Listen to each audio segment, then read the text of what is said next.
जंगल में एक गीदड़ दरिया पार करने और गन्ने का मजा लेने का इरादा लेकर ऊंट के पास आया। चूंकि वो तैरना नहीं जानता था, इसलिए उसने ऊंट से दरख्वास्त की कि वो उसे अपनी पीठ पर ले जाए। ऊंट ने गीदड़ की दरख्वास्त मान ली और वो खेतों की तरफ रवाना हो गई। दूसरी तरफ पहुंचकर दोनों गन्ने खाने लगी। गीदड़ जल्द ही सिर हो गया, लेकिन ऊंट ने अभी और गुना खाना था।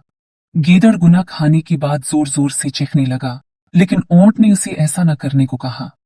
गीदड़ ने कहा कि कहानी के बाद रोना उसकी आदत है। उसकी चीख ने खेत के मालिक को अपनी तरफ मुतवज्जा किया, जो जल्द है एक लंबी छड़ी लेकर मौके पर पहुंच गया। गीदड़ झाड़ी में छप गया, लेकिन ऊंट बुरी तरह मारा गया। अब दोबारा दरिया पार करने का वक्त था। गीदड़ दोबारा ऊंट की पीठ पर चढ़ा गया और वो अपना सफर शुरू कर दिया। लेकिन जब ऊंट दरिया के बीच में पहुंचा तो वो लड़खने लगा। गीदड़ ने उसे कहा कि ऐसा ना करो, लेकिन ऊंट ने कहा कि कहानी के बाद ऐसा करना उसकी आदत है। गीदड़ जल्द है ऊंट की पीठ से फिसल कर गहरी पानी में जा गिरा। गीदड़ को उसकी शरारत की सजा मिल गई।